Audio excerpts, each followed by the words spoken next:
why name it not for sale? What's that mean? All of them are just like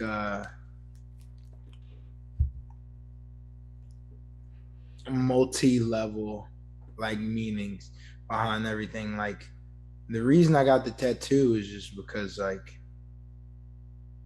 partly just because the sentiment of it, Hmm. and that's just really how I feel. Yeah. And amongst the culture of just like everyone having to sacrifice their values for money or whatever the case may be. And second, back in the day, like when there were slaves and shit, and like all of the runaways, if you ran away, then they branded R on your head. So it was just like, you know what I'm saying? Like another like almost sense of rebellion from the establishment to just like carry that brand, you know what I'm Mm. saying? Of just like, I'm not about to be a part of this, you know what I'm saying? Win, lose, or draw, still fuck you. You know what Mm. I'm saying? So it's just like that was, and I signed my first distribution and publishing. And yeah, so this is my first record or release under a company other than something independent like DistroKid that's accessible to everyone. And you know, I just wanted to come in with a heavy sentiment that represents who I am. Dude, and that's the reason I wanted to start there is because when I saw it, I just immediately thought of like exactly what you broke down. I mean, not everything you broke down, but especially like the sentiment of not compromising. Like I'm not backing down. Like win, lose, draw. I'm here. You're gonna have to deal with it. You know what I mean? Like I'm not gonna budge from this. Is immediately what I got. Like this is my art form. This is my platform and take it or Mm. leave it. You know, and so I wanted to start there because I think it's such a cool concept for an album title. Because of course we sell this, you know what I mean. But like saying not for sale is more of like I am who I am, and I'm not sacrificing that. The Right. integrity behind that, the because I mean, and we've talked real talk on here before together. Like, there's a lot of people who would do a lot of things for a little bit of money or a little bit of attention, you know. But to know what you're worth, I think, is so huge and so important. And it's how you stand out. It's not going with the norm. It's not following what everyone else is doing. It's not following the trend. I'm not saying you don't play. You know what I mean? Play ball. No, you gotta play the game I mean, play the because game how it's supposed to be played, but also understand that you can keep your integrity with what you do. You know what I mean? You can keep your sound. You can keep your what you bring to the table is important and unique.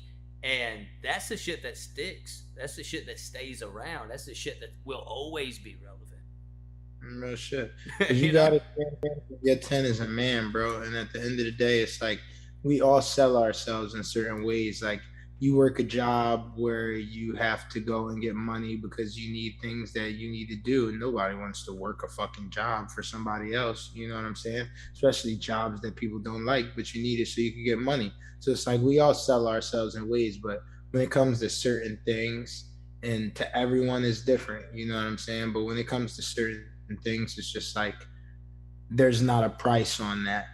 Mm, There's not a price on going back on that value. There's not a price of like, yeah. you feel me, selling off my mom or some shit, you feel me, or like somebody that I care about, or like even aspects of myself. It's like it's ultimately what it's all about. Yeah, For the your standards. Like we all have standards of how we want to live, right? Like our they're personal standards too. Like everyone might not know mine, everyone might not know yours, but we know them. We know what our lines are, and when we cross those things, um, even for the sacrifice of something that we think we might enjoy, we're always going to regret when we sell that part of ourselves. So yeah, man, that's why I wanted to get there. So going with that theme, the not for sale, how did the project come together? I mean, what was it? Just like different inspirations? Name came last, name come first. Like, just kind of want to get into like the process of this album.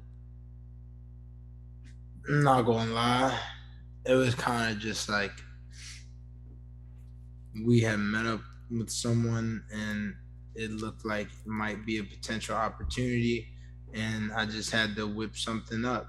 And it was like partially like I'm not gonna say for the distribution deal, but that was my intention towards it. Just having something for this person that could present opportunity and coming with it quick. I put this whole project together in like 2 weeks and then submitted it to the to John.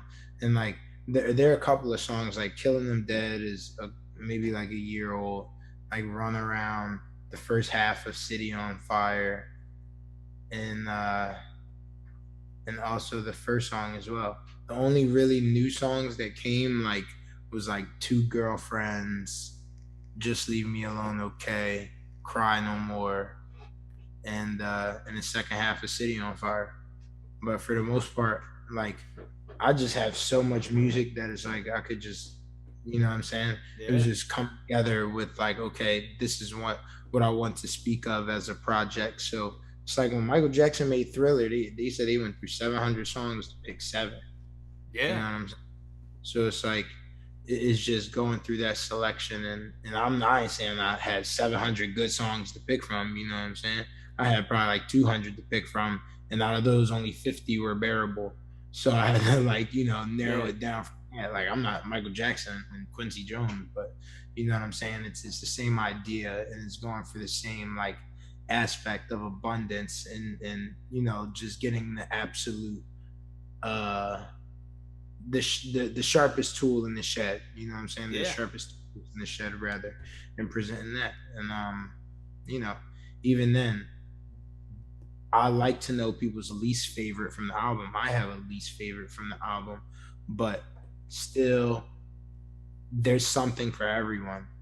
Not everyone has the same least favorite, and not everyone has the same most favorite. I've heard so many people's least favorite be so many people's most favorite, and I've heard so many people's most favorite be so many people's least favorite. But like one thing that I wanted to accomplish was having something for everybody. I want each person to get away with it like, okay, these are 2 things that I can hold close, that I can feel. You know what I'm saying? Regardless of what emotion you're feeling from it, it's the emotion that I put into it that's going to rub off on you, and the frequencies playing that's going to subconsciously, you know what I'm saying, take their toll on you. Yeah. Man, there's so much I want to break down about that. So the first thing, when you were talking about, Michael Jackson going through 700 songs to get, Thriller, and the idea of this constant work ethic that ends up producing greatness, right? Because like you said, not every project, out of that 700, they weren't all Thriller. They weren't all Billie Jean. You know what I mean? But Billie Jean was in the 700. Right. And the idea that the more we produce, right, the more that we work on our craft, the more that we're just in there doing it, whatever that is. If it's me doing the interviews or writing the speeches or designing the clothes for you, the same, like designing clothes, recording, the songs, mixing, mastering, whatever. It's in that process that we find the diamond, right? Like it's in the process that we find that's the one. And then like you said, which one hits someone else? Like everyone's going to have a different favorite on Thriller, right? Like I love PYT. Not everybody likes that song. You know what I mean? I think it's fire. Like I just think it's slick as hell. You know what I mean? But it ain't everybody's favorite. And so the idea is once again,